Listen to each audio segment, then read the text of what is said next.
yang satu yang pasti saya bayangin, aduh kalau saya nggak ada anak saya bernikah gimana ya gitu kan. Pasti anak tuh pasti akan sedih banget ya kan, dia kan kepengen pasti saat menikah ada orang tuanya, walaupun yang satu nggak ada, pasti dia salah satu lah gitu. Nah, itu pasti setiap kali kita lebaran sungkeman pasti anak-anak saya bisikinnya semoga tahun depan masih sama Umi, itu terus ya doain aja itu terus yang dibisikin anak saya, nggak Iba, nggak Abiza, nggak Aila bilang saat sungkeman kita mau pasti yang dibisikin semoga tahun depan kita masih begini lagi gitu. Jadi itu yang terus diucapin. Umi juga permintaannya seperti itu ya, untuk panjang umur biar bisa menyaksikan anak-anak ya Mi ya.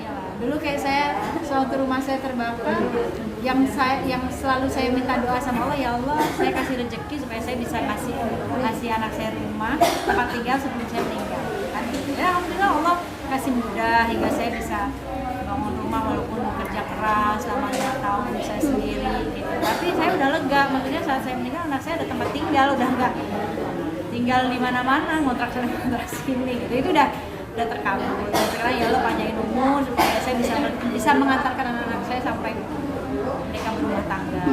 Artinya Mi, mohon maaf ketika Umi meminta Adiba untuk cepat menikah, Abizar ingin cepat menikah, karena ada ketakutan itu ya Mi, takut tidak bisa mendampingi nantinya. Ya kalau umur kan kita nggak ada yang tahu ya, tapi kita selalu minta sama Allah panjang umur. Jadi hanya itu panjang umur ya, anak-anak juga. Saya nggak mau masain anak, saya nggak mau menjadi beban anak-anak. Harus ditarget, harus sekian harus menikah, enggak, kasihan anak-anak saya nanti. Biarkan mereka ini aja, yang penting ya saya doa aja supaya panjang umur. Nih, feeling Umi sebagai ibu dari Adiba pada calon suaminya Egi, seberapa yakinnya Umi sih kalau bahwa si Egi akan jadi penuntun baik untuk Adiba? Ya karena saya lihat mereka itu cocok gitu, maksudnya cocoknya tuh satu, si Adiba orangnya pendiam, terus ketemu Egi yang banyak ngobrol, jadi terus yang ngomong yang dewasa gitu, jadi ya. Dan si Adiba itu kan dari SMP dia maksudnya udah kehilangan ayahnya, jadi mungkin dia butuh sosok figur yang bisa mengayomi juga, membimbing. Dan saya pikir Egi itu dewasa, kan dia orangnya dewasa. Tapi Adiba sendiri ada cerita nggak sih ke Umi kayak misalkan Umi kok aku pengennya minggu depan tahun depan gitu sama Nggak, hanya nanya aja Umi dulu nikah tahun berapa? 21 Umi udah nikah, adik kamu 24 kalau nggak salah. Oh gitu ya. Gitu. Sekarang usia Adiba berapa Umi? Lewat, kata dia gitu. Usia Adiba berapa Umi sekarang? 22. Tahun depan? Ya dua sekarang 22. Iya. Kan dia tahun 2000. Nih, tidak apa-apa gitu apabila nanti Adiba lebih menikah duluan dibanding Abizar, tidak masalah. Kan kakaknya duluan. Kakaknya. Adiba nomor 1 sekarang kan orang banyak lihatnya dipikir Abizar yang nomor 1 karena tinggi kan. Iya. Adiba nomor 1. Mi, tapi kondisi Umi sekarang seperti apa sih Mi? Alhamdulillah. Masih Oh iya, masih terapi. Saya udah di iya. Nih, nanti apabila nanti menikah akankah di Jakarta atau di luar Jakarta? aja lah. Nanti apakah suasananya lebih ke muslim? Nggak tahu Mbak, ya Allah masih jauh ini ya, belum ada omongan ke sana, doain aja. Umi, tapi untuk kesehatan sendiri gimana Mi? Masih tetap terapi berapa minggu sekali atau seperti apa? Masih harus jaga kesehatan, tetap terus terapi. Terapinya bolak-balik di Purwakarta, kan ada rumah sakit di sana. Anak-anak lebih protektif nggak sih Mi sama kesehatan Umi? Saya kan orangnya tuh nggak bisa diem. Jadi ya namanya nyari nafkah, jadi kesana kemari. Tapi anak-anak ya alhamdulillah. Ya ngingetin aja, tapi mereka banyak juga. Mi, update sedikit, ini kan mohon maaf, pelaku yang waktu itu membakar rumah tertangkap lagi nih Mi. Gimana Umi menanggapinya? Ya, kok nggak jera-jera ya orang ini? Kesel banget, susah ya kalau susah ya ya semoga dikasih hukuman yang pantas banget lah gitu. Hukuman yang ini kan udah keterlaluan banget. Kalau saya waktu itu masih bisa memaafkan dengan apa yang dia lakukan, tapi kalau ini untuk urusan anak-anak kurang ajar Pak. Itu harus dihukum sepantas-pantasnya. Karena tidak jera-jera ya Mi ya? Pantas-pantasnya. Yang bikin dia jerah tuh apa gitu. Jadi itu hukuman yang pantas buat dia. Karena ini urusan penculikan anak kan ini udah kriminal banget. Kalau dia ngebakar rumah ya udahlah, paling kita masih dikasih rezeki sama Allah, kita masih hidup tuh masih bersyukur dan bisa memaafkan lah. Saya masih bisa maafin urusannya. Tapi kalau urusan dia nyulik anak udah sampai kan itu udah keterlaluan. Tapi Umi sendiri pernah bertemu dengan pelaku nggak sih nih? Dulu kan saya saat dia mengaku dia membakar kan saya yang membuat dia ngaku. Waktu sama kepolisian dia nggak ada ngasih. Latar belakang Saya ngomong dari hati ke hati sebagai seorang ibu ke anak gitu, jadi ngaku.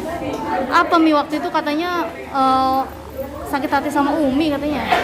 Katanya gitu, karena kan dia saya suruh pergi, karena kan dia tinggal di rumah saya, sempat tinggal di rumah saya bantuin kalau ada majelis. Rumah saya kan dulu ada majelis taklim, jadi dia ngakunya dia pengen mualaf, pengen dimualafin dan masuk Islam, pengen dibimbing.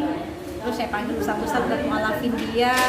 Terus saat itu juga dia pengen bilang bantu-bantu di majelis, sudah buat dari karpet nggak masalah lah ya, tapi nggak boleh tidur di sini, kalau mau tidur bareng sama tukang jahit segala macam. Udah akhirnya selama itu dan saat saya selalu nggak ada di rumah, dia berulang, maksudnya kadang naik motornya almarhum nggak bilang, kadang ngajarin ujian anak saya. Di situ akhirnya asisten rumah tangga pada nyampein itu, ya udah saya bilang kamu pulang dulu deh, gitu saya bilang gitu. Kan ke rumah orang tua nih saya kasih ongkos. Di situ katanya nggak usah ngusir Umi, tapi takut nggak sih menjaga sekarang gitu, menjaga dari orang-orang seperti itu? Karena kan kita nggak menduga ya orang terdekat ternyata. harus lebih protek ke anak-anak juga. Ini berarti pertemuan kemarin bentuk keseriusan Egi nggak sih untuk mempersunting Adiba? Insya Allah dia mah serius, kok. Kadang kalau saya ledekin, Gi, kapan Gi? Iya Umi gitu, iya Umi gitu doain. Tapi Adiba masih malu-malu gitu untuk publis, sedangkan Umi tuh secara ini masih dipamerin gitu. Tapi Adibanya yang masih menutup hubungan mereka. Apa sih Tapi Mbak? kemarin udah mulai dibuka kok Mbak Adiba, kemarin diposting juga. 4 tahun ya Mi pacarannya Mi? Waduh saya nggak tahu deh. Mereka LDR terus soalnya. Tapi Umi sebagai ibu Ketemunya juga jarang mereka itu, karena kan tahu sendiri Egi kan dikontrak di luar negeri ya, jadi ketemunya bisa setahun sekali ketemu. Ada ketakutan nggak Egi kan LDR nih Mi? Maksudnya jauh gitu, jarang ketemu. Mungkin gimana sih, apalagi main sepak bola gitu Mi? Enggak lah, mungkin mereka udah saling percaya kali. Tapi Umi ingin segera dihalalkan dari anak perempuan. Oh iyalah pasti. Pasti supaya kita kan orang tua pengennya supaya anak-anak terhindar dari maksiat. Mi, almarhum pernah nggak sih berpesan mungkin kalau misalnya nanti anak menikah gitu, seperti apa? Ada pernah berpesan nggak sih? Enggak lah. Pernah ada omongan mungkin Mi? Ada. Kan kita dulu nggak pernah Terpikirkan ya, nggak Bu, terpikir kita akan seperti ini. Enggak lah. Mi, mohon maaf, ada mungkin Umi sendiri ada keinginan nggak sih untuk mengakhiri Iya. kesendirian Mi? Gimana Allah aja udah. Terima kasih Mi. Ya dimanapun orang tua pasti ya ada sisi yang aduh gimana ya gitu, namanya kita dari kecil. Saya tuh hampir 24 jam dulu sama anak-anak, masih ada almarhum juga ya, karena almarhum urusannya di luar gitu. Dan saya tuh orang yang nggak boleh tampil dulu sama almarhum, udah di rumah aja. Mau ada panggilan saya jadi host aja pun nggak boleh gitu. Udah utek-uteknya sama anak-anak, urus anak-anak dari mulai PR mereka dan segala macam 24 jam hampir di rumah. Jadi mungkin anak-anak lebih ngerasa saya pergi sebentar aja dicari gitu. Jadi ngerasa karena mungkin dari kecil sama-sama Terbiasa. sampai gede gini sama-sama, sampai kita pindah-pindah rumah kontrak saat kebakaran itu sama-sama. Jadi mereka ngerasa lebih dekat banget ya sama saya gitu. Dan jadi saat nanti kalau suatu ketika ya kan namanya pasti kan itu akan terjadi dialami orang tua gitu ya, mau nggak mau orang tua yang harus mengikhlaskan lah gitu kan, kita harus merelakan gitu ya. Terpenting bagaimana mereka nggak melupakan orang tua mereka, dan kita sebagai orang tua juga nggak boleh egois, nggak boleh merasa memiliki sang anak, itu nggak boleh. ikut tercampur nggak Mi dalam memilih pasangan dari anak-anaknya sendiri mungkin, atau anak-anaknya meminta pendapat dari Umi sendiri seperti apa misalnya calon suami yang baik? Paling saya cuma ngarahin dalam Islam itu wanita yang baik yang maharnya kecil, bukan berarti kita merasa mau dibodohin, tidak, tapi tidak memberatkan. Terus yang kedua, kalau ada laki-laki yang melamar kamu urusannya agamanya baik, itu yang harus dipertimbangkan agamanya. Kalau urusan rezeki, saya cerita dulu Umi sama Abi kamu nikah tuh gak punya apa-apa gitu. Kamu belum kerja, belum apa-apa, cuma rezeki Allah ada aja gitu. Jadi yang terpenting niat kamu menikah untuk apa, menyempurnakan beribadah satu sama lain, urusan rezeki Allah udah jamin, Allah maha kaya, nggak pelit. Yang terpenting niat kamu baik, terus agamanya satu sama lain baik, ya udah. Kalau dari segi usianya sendiri nih gimana nih? Apalagi misalkan adik bayi, katanya sudah bertemu dengan dua keluarga. Cerita nggak sih? Usianya nggak masalah sih, malah justru anak-anak tuh sering nanya, dulu Umi sama Abi nikah umur berapa? Umi 21 udah nikah. Terus waduh udah lewat dong.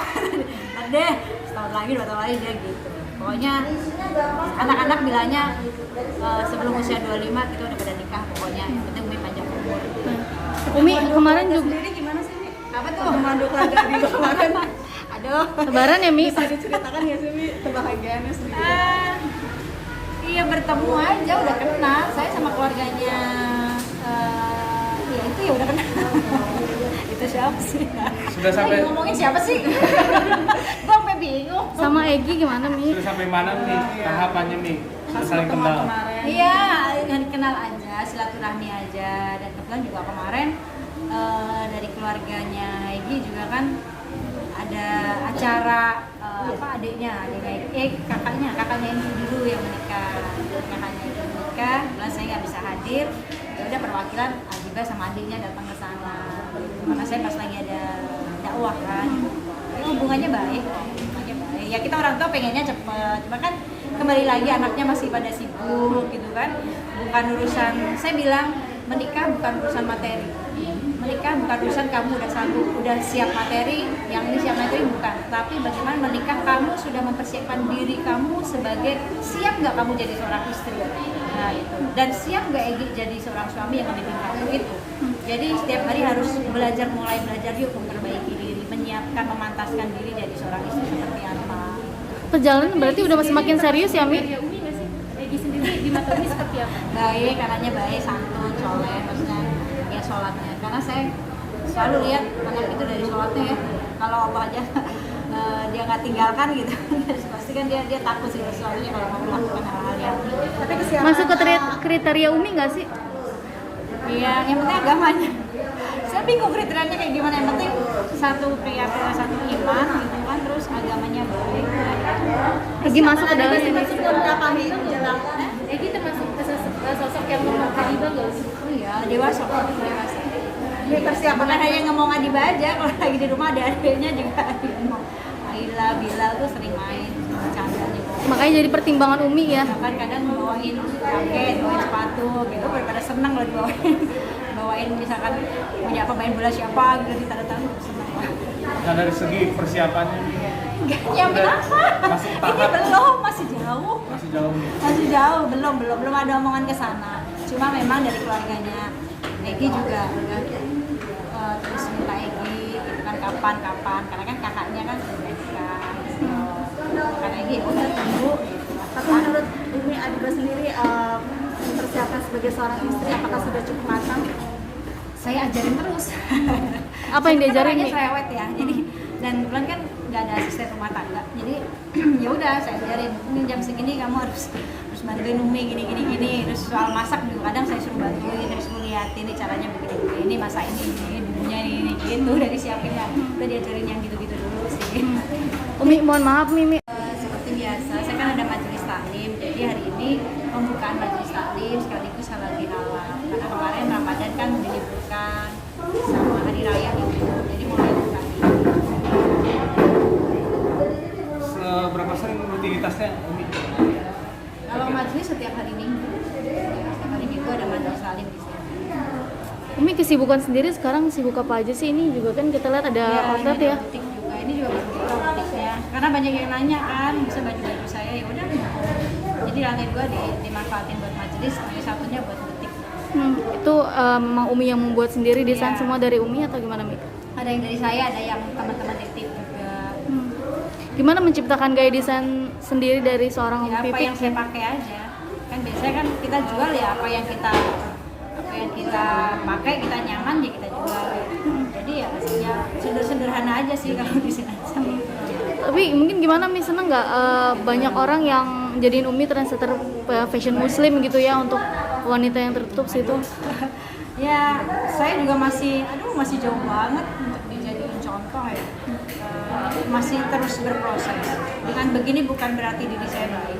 Dengan begini bukan berarti diri saya udah solehah. Saya masih jauh, masih terus belajar. Cadar saya juga belum jaminan diri saya masuk surga. Jadi masih terus belajar. Kita sama-sama belajar lah.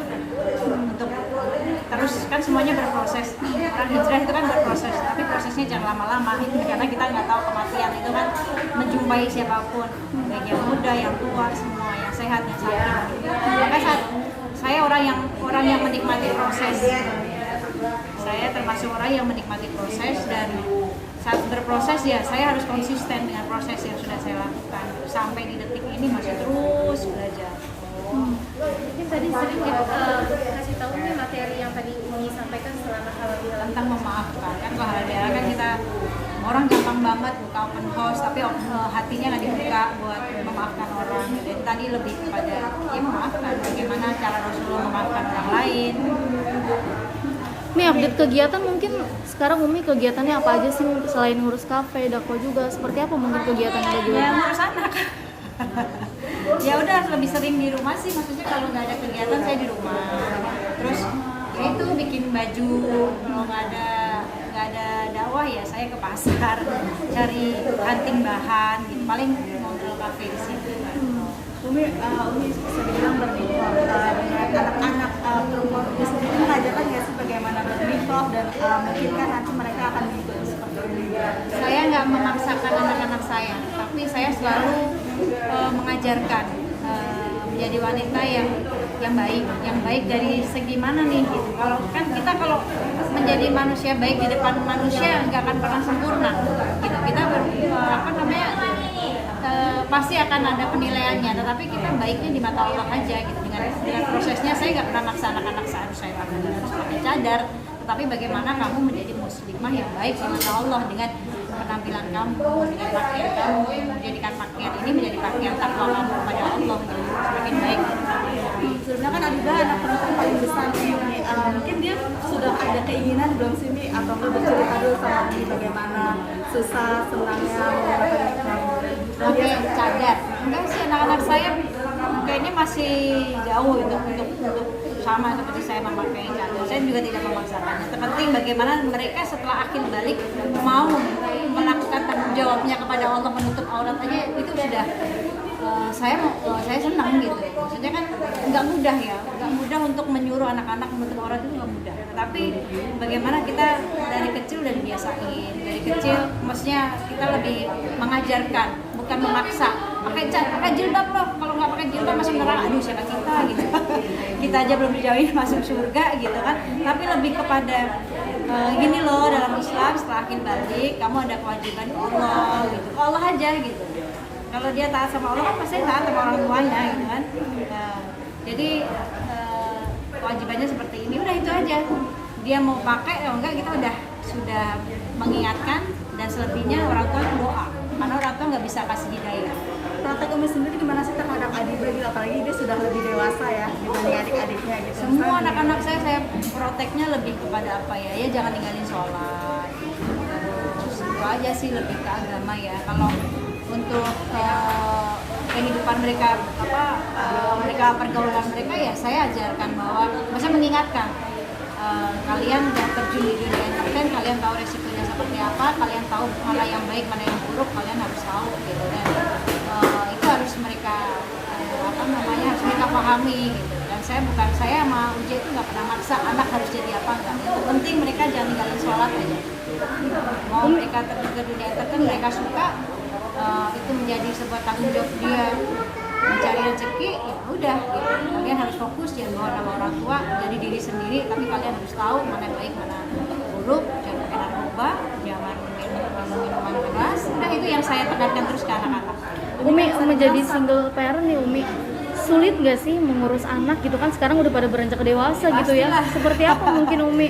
Ya pasti kan nggak semua orang mau seperti takdir, tapi kan ini udah takdir, udah qadarullah, kita harus jalani gitu. Dan ya semuanya dinikmati dengan 4 anak yang karakternya beda-beda. Kita sebagai ibu, sebagai ayah ya harus nggak pilih kasih, nggak boleh pilih kasih, semua harus adil dalam kasih sayang, dalam apa namanya, nasehatin gitu. Jadi harus ngerti kalau misalkan si Abi orangnya keras kepala, oh berarti saya harus ngadepin dia dengan nggak boleh egois juga. Kalau sama-sama api kebakar kan gitu.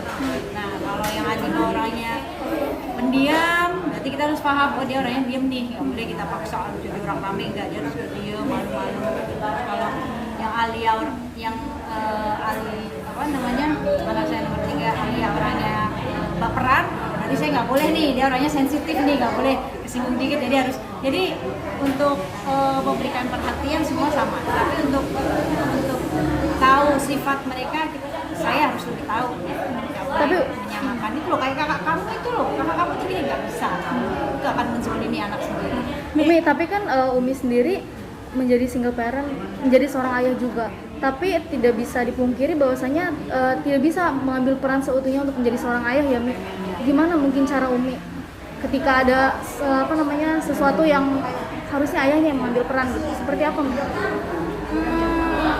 Kalau saya semua saya jalanin ya, maksudnya gini, saya bersyukur gitu, anak saya di usia mereka kecil-kecil, mereka mungkin udah pada tahu mereka ditinggalkan almarhum juga dari mereka masih kecil. Dari mereka kecil mereka sudah dihantam dengan ujian-ujian, kehilangan ayahnya, gak lama kehilangan kakeknya, orang yang terdekat sekali dengan saya, dan dekat banget anak-anak saya dengan ayah saya, dekat banget gitu.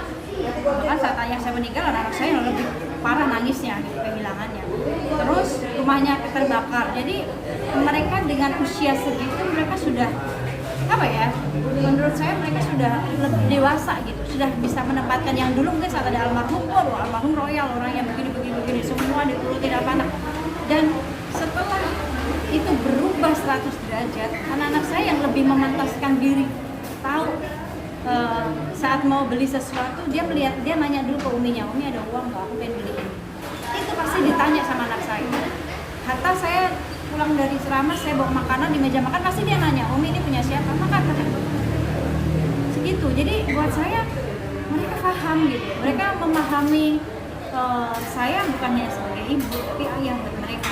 Jadi dan saya bersyukurnya anak-anak saya yang laki-laki khususnya seperti Abizar, Bilal, saat mereka akhir balik, mereka mengalami mimpi basah, maaf gitu, yang memang harusnya dia ceritanya ke seorang ayah gitu kan, tapi ini mereka dengan rasa tidak malunya bercerita ke saya, menyampaikan, Umi, aku udah balik, aku udah mimpi basah. Oh iya, itu berarti saya merasa, oh ya anak saya menganggap saya sebagai ayah. Anak saya mempunyai tanggung jawab ini gitu. Jadi saat seperti itu ya udah saya nikmatin gitu, berarti oh ya berarti saya berhasil memerankan menjadi seorang ibu dan seorang ayah buat mereka gitu. Itu yang saya syukuri dengan jiwa anak-anak saya yang udah kuat dengan sendiri. Ini anak semakin dewasa. Oke ya.